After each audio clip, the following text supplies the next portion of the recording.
mumeze mute bakunzi ba Generation TV. Ni igihe gishize rwose kirindi tutabonana. Hari igihe umuntu aba ari ahugiye mu bintu byinshi, gake umuntu ari aho arwana n'ubuzima, ariko ndimo ndabashakira amakuru nkurura gake mvuga ni ese byire bute mu muziki nyarwanda, bimeze bite muri siporo, bimeze bite.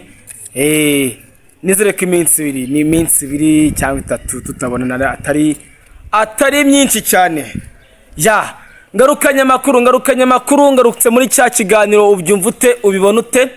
Ngarutse ngo tuganire, twongere twimataturo, twongere tuganire ku bintu bigera kuri bibiri kabisa, bibiri. Tugiye kuganira kuri match n'ubundi nababwiraga ya Rayon Sport. Na n'ubu ngubu umwuka rwose uracyatutumba, na n'ubu ibyishimo kuri Arsenal biracyatutumba.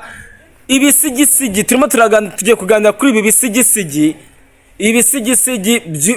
by'ibyaraye bibaye muri weekend, byabaye muri weekend. Ubu turacyabirimo kabisa. Reka tumanuke tujye kubyaranze ra weekend rwose yashije, tureba uburyo abafana ba Arsenal ejo bundi naraberebaga bazenguruka umuhanda kabisa. Yebawe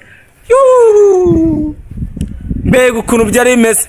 Barugaje urigane kabisa, bazamuka bajya kuri ya hoteli nziza cyane, bajya ahantu bita bajya hari ahaboro nyine kabisa, bameze neza. Turaza kuza kubiganiraho cyane uburyo abafana ba Arsenal bagiye urugendo bishimira kubona igikombe bagana kuri Kigali Universe, bajyayo kabisa bareba uburyo batwara igikombe. Turaje twiganire ku buryo Rayon Sport ejo yakubiswe, iranyanyagirwa neza cyane, itsindwa rwose bikomeye cyane na ikipe ya APR. Ewana ndababwira n'ibyabaye ukuntu rwose. Rero kintu ndababwiye ati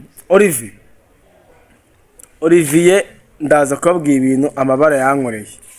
Nababwire ikintu mwebwe Rayon Sport mwazize. Reka tuzi twamanutse. Reka duhere kuri Arsenal. Abafana ba Arsenal ejo bundi ku cyumweru rwose bagire gutya bazana gashya, bagire gutya bazenguruke za rompuwe hano mu mujyi wa Kigali bishimira intsinzi. Nibyo rwose muri Uganda barabikoze, muri Tanzania barabikora, muri Espagne barabikora, muri Kenya barabikora. Ahantu hose abafana ba Arsenal mugira gashya.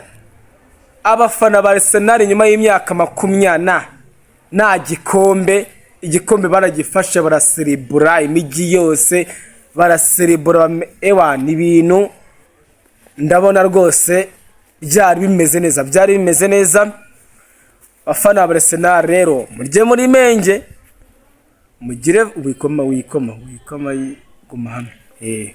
Abafana ba Arsenal murye muri menge, mwibuke neza ko noneho ntabwo murakomera cyane, ntabwo byari byaba fair cyane. Iki gikombe mukishimire, ariko muhozeho mukomere, mumenye yuko iki gikombe bitarangiye. Umwaka utaha nibwo nge nzababona, umwaka utaha nimujyongera kugitwara nibwo nzababona. Abafana ba Arsenal rero gahunda nuko nguko imeze, mugomba kwitwara neza mu mwaka utaha. Twamanutse cyane. Reka tujye kuri deliberera. Muri gahunda yo byumva ute ndimo ndatekereza, ase Rayon Sport muziriki ibi bintu ndababwira ngo nimwititonda ibintu biraza kubakoraho. Narababwiye muri byumva ite y'ubushize, mbabwira ati finali iratsindwa ntago inganya. Ibi bintu ntago ari ibintu byanyabyo. Bafana ba Arsenal bafana ba Rayon Sport, ibi bintu ntago ari ibintu byo gukinisha. Nukuri nubwo wenda ndimo ndabivuga nseka, ndababaye mbabajwe n'uburyo acyakora ubwitabire. Ndashimira ku kijyanye n'ubwitabire.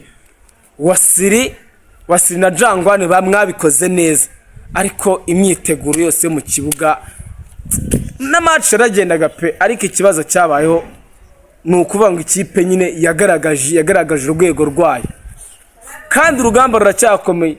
Ibaziro muzabe cyagihe mumanuke nimuzasohokera u Rwanda, kandi abibona ko kandi Kiyovira cyabari imbere.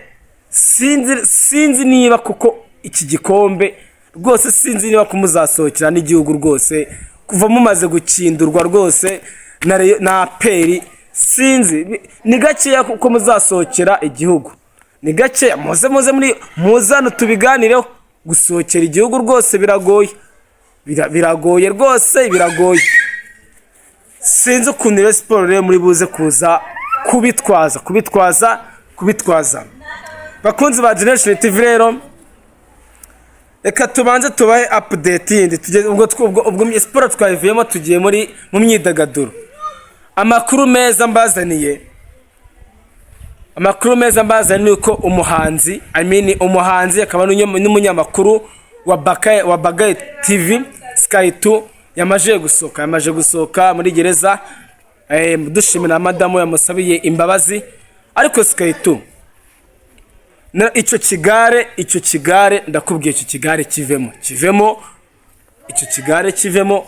Madamu yagusabiye imbabazi, va muri icyo kigare, ibintu bigende neza. Wongere ubane na madamu wawe neza, wongere wubaka umuryango mwiza kandi utekanye, ibintu by'amakimbirane ubireke. Ikindi tugiye kubabwira nuko Titi Brown yamaze gutangaza ko uwahoze ari umukunzi we rwose ngo yashatse kumushyiramo akababyeyi, yashatse kumwambika ikintu bakwitiye impeta rwose. Reka ngibyo rwose ntago turi buze guhuza rwose. Iyo meta yawe genda uyisubize mu iduka aho wayiguriye. Titi Brown rwose ntacyo twavugana, iyo meta rwose uyisubiza ahantu wayiguriye. Titi Brown nawe ubanze witekerezeho, ujye umenya ahantu ujya naho utagomba kujya. Ariko igihari Titi, reka nkugire inama, ibyo bintu byihorere. Titi Brown ibintu byo gushaka kwambika abantu impeta ntabwo ari ibintu bizima.